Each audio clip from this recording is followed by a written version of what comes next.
حد فاكر الاكل كان بيتعمل ازاي؟ انا من كتر الاجازه والراحه اللي انا كنت مرتاحاها في العيد، انا بصراحه ما دخلتش المطبخ في العيد. دي كان اول دخول ليا في المطبخ، وكنت ناسيه الاكل بيتعمل ازاي من كتر الراحه اللي انا كنت مرتاحاه. بس لا مفر، يعني من هؤلاء هنعود للمطبخ مهما نروح فين. النهارده عزومتي كانت بسيطه قوي، كانت لمامتي، فانا كنت عامله كل حاجه ماما بتحبها. ماما بتعشق الرز المعمر، وبتحب جدا كفته الرز، وبتحب الفراخ ببصل. بتستخفها كده عن الفراخ المتحمره بصراحه. مامتي مش بتاعت فراخ قوي، بس لما بعمل لها الفراخ بالطريقه دي بتعجبها قوي وبتغير مودها كده بصراحه.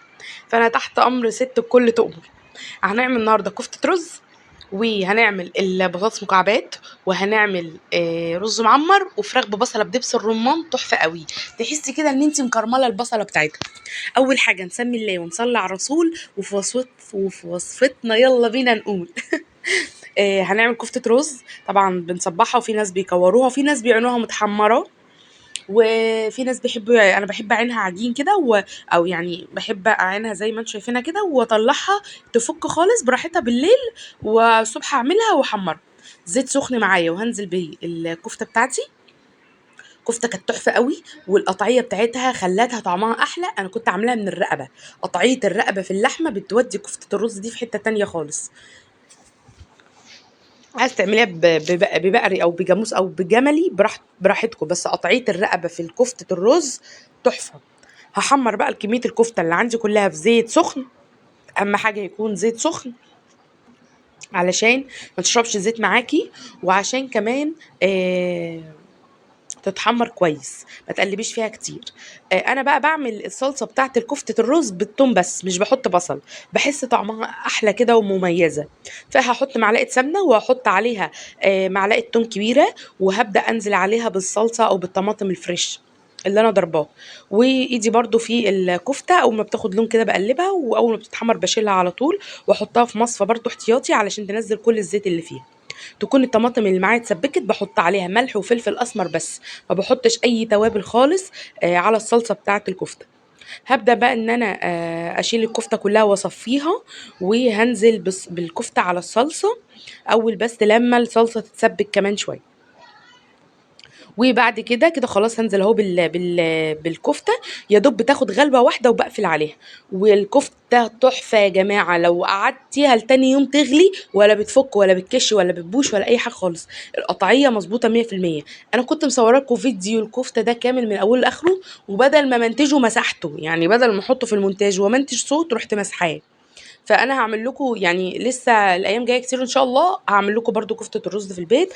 انا ما بعملهاش بره، بعملها في البيت وبتكون تحفه جدا. عايز تعمليها بره برضو اعمليها عند حد مضمون، انا بس بزهق من المكن بتاعهم بس، مش اكتر، ببقى بقرف بس. بعد كده هنعمل بقى البطاطس المكعبات، دي عشق الامي هي واللوبيا. كفتة رز جنبها بطاطس مكعبات او جنبها لوبيا. هبدأ بكده ان انا البطاطس هبدأ ان انا انزل ببصلايه، وهنزل بمعلقه سمنه واشوحهم مع بعض، وبعدين انزل بصلصه الطماطم. وكنت مقطعه البطاطس المكعبات جنبي، وبرده التوابل ملح وفلفل بس. توابلي النهارده بسيطه خالص. يلا بينا بقى نعمل صينيه الفراخ بالدبس رمان والبصل، كانك مكرمله ببصل بالظبط، طعم لا يقاوم بصراحه، حلو قوي. هجيب بقى كميه البصل اللي عندي، اي كميه انت عايزاها. انا عندي فرخه 2 كيلو مقطعاها كده على 8 قطع. هبدا بقى ان انا اجيب البصل واقطعه جوليان، عايزه تقطعيه مكعبات براحتك، بس انا قطعته جوليان. وهنزل بالبصل والطماطم، وبعد ما يتسبكوا معايا هنزل بالبطاطس، واحط ملح وفلفل اسود، ما بحطش اي توابل تاني بصراحه. هرجع تاني للبصل اخلص الكميه اللي معايا كلها. السمك ما تخلوش رفيع قوي عشان ياخد سوا حلو ويستوي حلو مع الفراخ.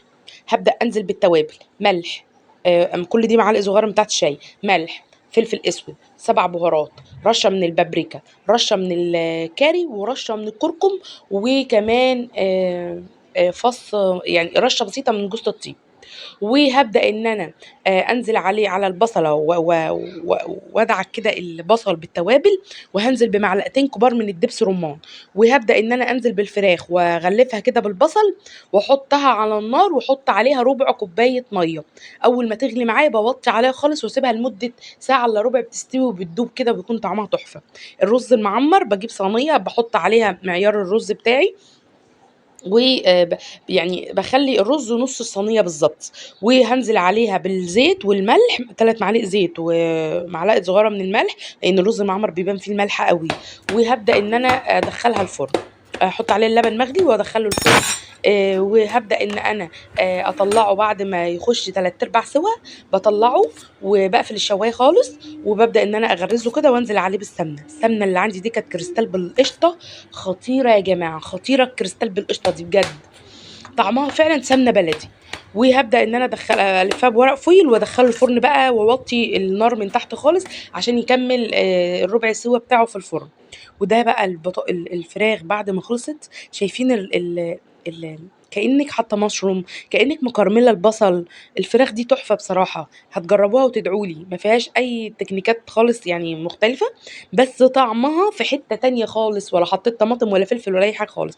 طبعًا دخّلتها تحت الشواية تاخد لون، وولّعت الفحماية المتينة كده وهاحطها تاخد ريحة الفحم، والله الفراخ دي لو عملتِ جنبها طحينة وبطاطس محمّرة هتودّي الأكل في حتّة تانية خالص الفحماية دي، تحفة أوي بصراحة. هارُش عليها رشة زيت كده وهالفّها بورق فويل واسيب بقى الدخان بتاع الفحم يخلّي لِك طعم الفراخ كده كإنِّك شوياها، وألف هنا وشفا. هاغرف بقى البطاطس وهاغرف شوية من كفتة الرز، وعملت طبق سلطة، وهابدأ إن أنا أورّيكم بقى، شايفين؟ طب شامين؟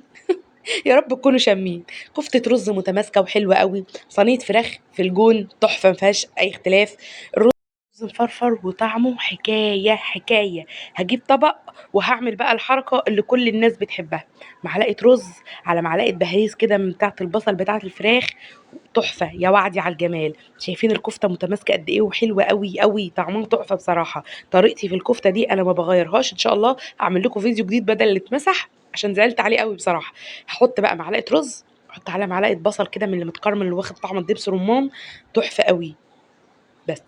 حلو أوي يا رب الفيديو اللي عجبكم ما تنسونيش في اللايك والشير وسبسكرايب للقناة وتفعيل زر الجرس عشان يوصلكوا كل جديد أنا باقدمه، كنت معاكم الشيف هبة شيحة، دمتم بألف خير ومع السلامة.